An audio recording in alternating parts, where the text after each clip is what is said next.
How's it going, everybody? And welcome to the 200th episode of the Music Production Podcast.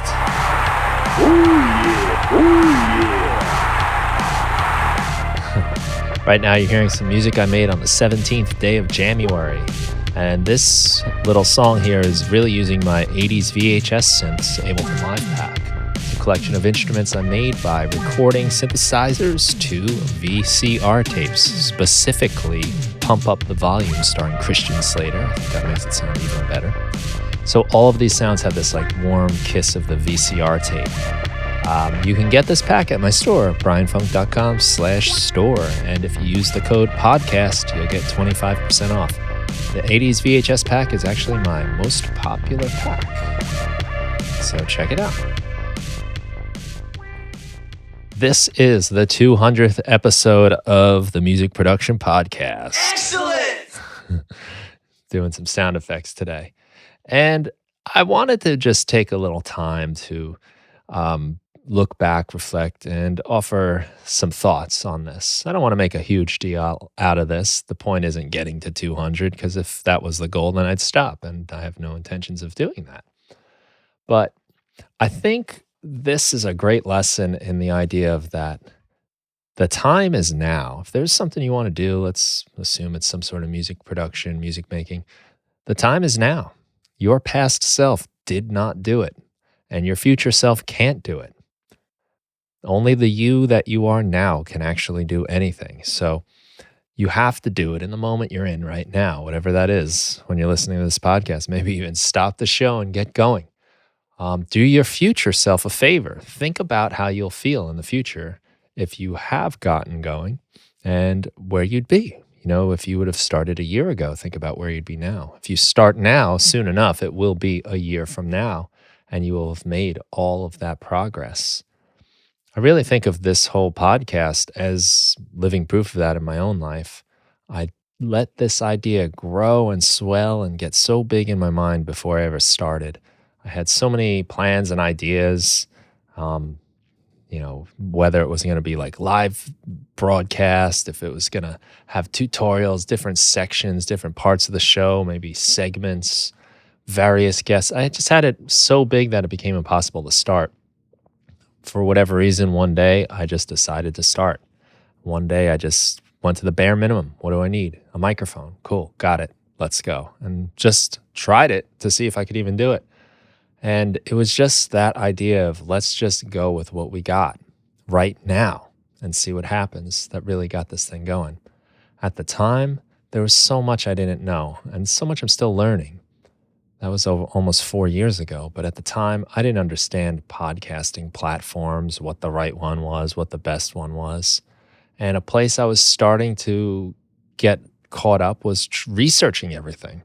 And I didn't even really know what I needed at that point. I decided to start it on my Squarespace site. That's the site I use to do my website. So they had a podcasting feature. So I said, okay, that seems simple. Let's just do it. Over time, I realized I would outgrow that pretty quick, which was fine. But now that I had some understanding of what podcasting was and what these services all do, I had a better idea of where to go and wound up with Libsyn. And Libsyn, I pay, I think, $20 a month to do my podcast on. It's really not bad at all, and it has everything I need. Now, if I would have started somewhere else in the beginning, who knows? First of all, I didn't even know if I was going to keep going, so it might have been silly to start paying for something. But I might have signed on to a app or a service that wasn't going to fulfill my needs. So in a way, not knowing what to do in the beginning was actually helpful. I didn't have a broadcasting microphone. I just had my SM58 that I started on. Right now, in case you're wondering, I'm using a Heil PR40, which I totally love. It's sort of like the answer to like the RE20 or the Shure SM7. So I like this mic a lot. I love it. And again, it took some time for me to get to that. And probably no one even noticed that I got a new mic when I got one. It's not the most important thing in the world. If you have an okay mic, the SM58 is a great mic and it works just fine. So, I almost let that stop me. I did spend some time thinking I better get a mic first. And Meanwhile, I've got all these mics I've had for years that were perfectly fine. I didn't know how to talk to guests. I didn't know if I could actually hold a conversation long enough, but took the risk, gave it a shot, and learned a lot along the way.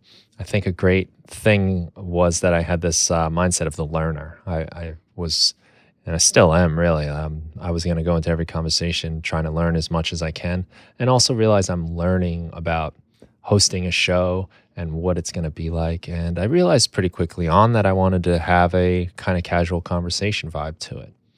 Perhaps if I overthought it, I might have made it much more interview style. I might have written out questions for my first few guests. And the next thing you know, I could have been in that framework without even realizing what was natural. Sometimes just jumping in makes you kind of realize where your natural tendencies are. But I learned a lot along the way.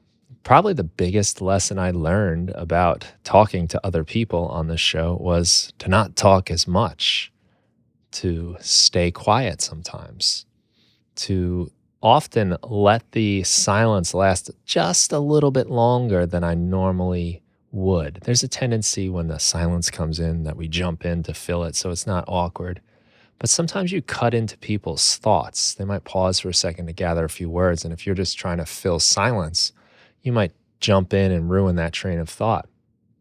I've found by just waiting an extra second or two, even, is enough to just have the person get a chance to grab their thoughts. They often go into much more detail in what they're saying.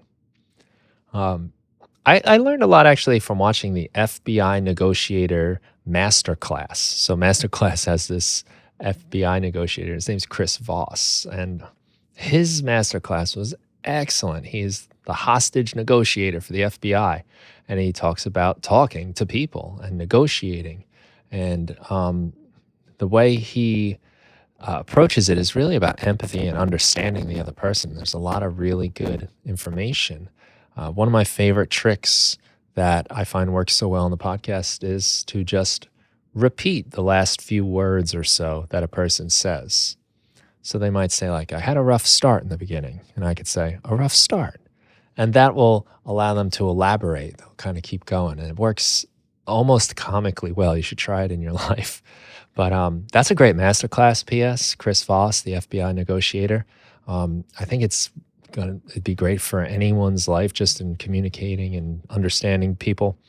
But great for your music career because you're going to have to talk to people. This is a social thing, and it's a lot about who you know. It makes a big difference. So I would highly recommend that. That course is a steal for whatever they're selling it for.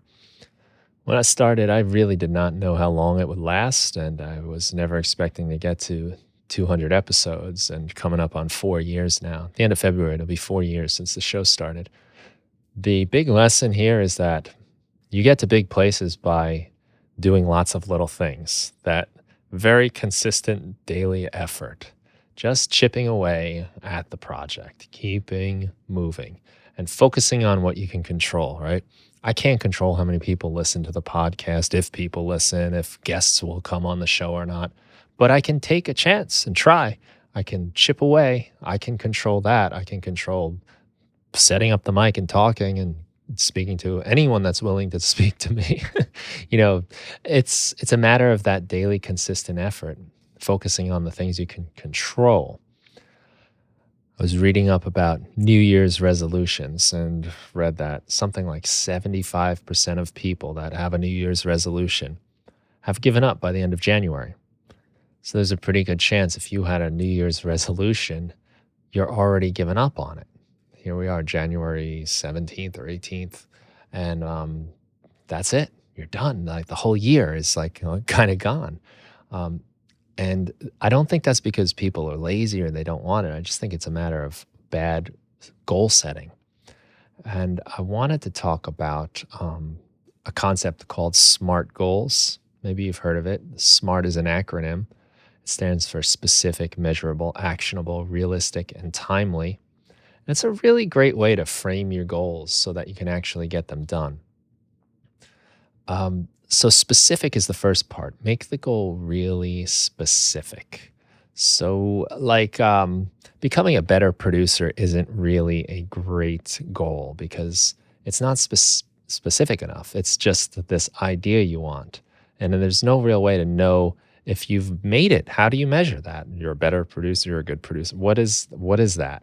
It's hard to say. So something specific would be I want to produce, say, um, an hour every day or an hour every four times a week. I don't know what you set it up. You decide what it is, but you make this specific goal that you can keep track of. That's in your control.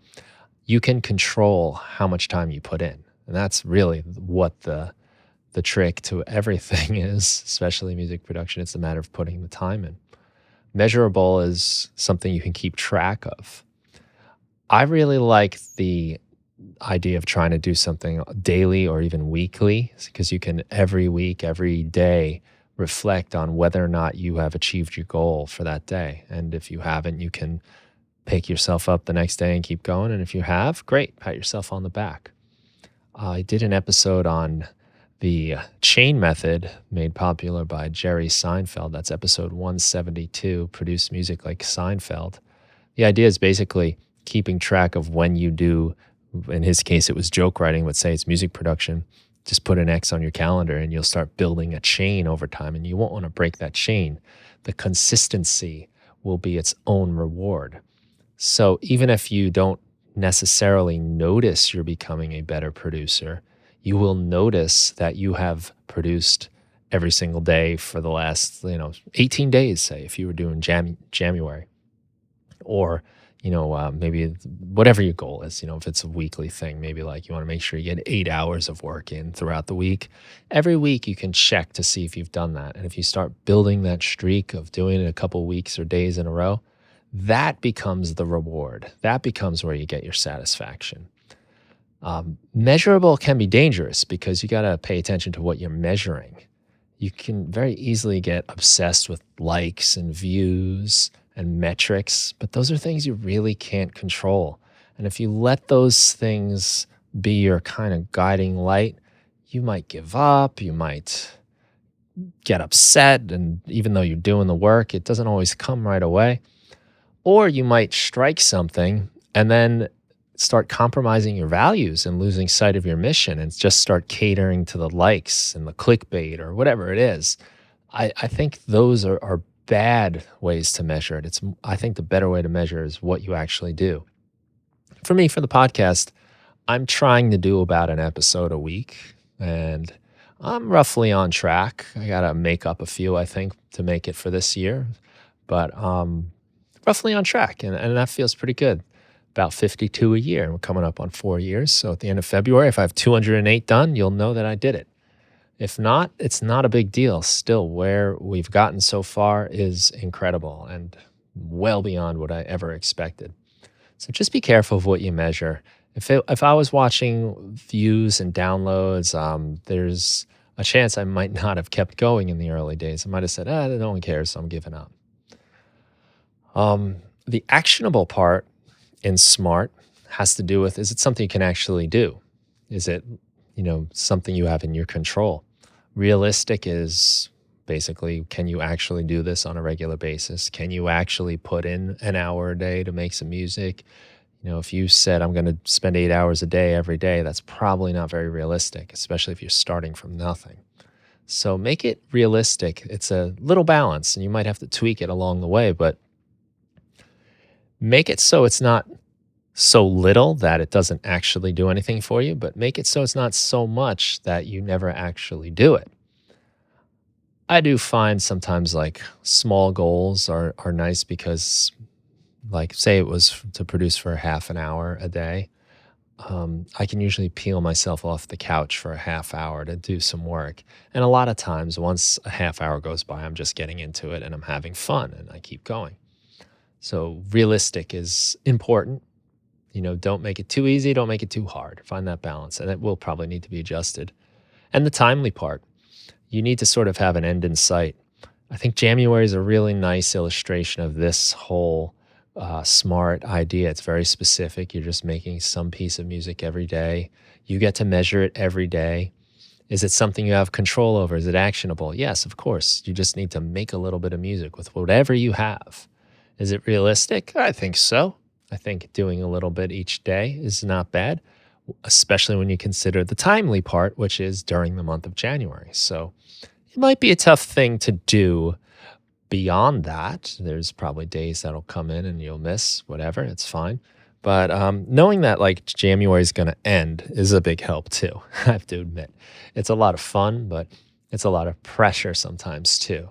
And we don't want to let the pressure just let us give up completely. That can happen too. I might recommend Getting Things Done by David Allen. That's an incredible book. It honestly has changed the way I organize my life. Um, it's really about like looking at big picture things and then breaking them down into these small actionable items.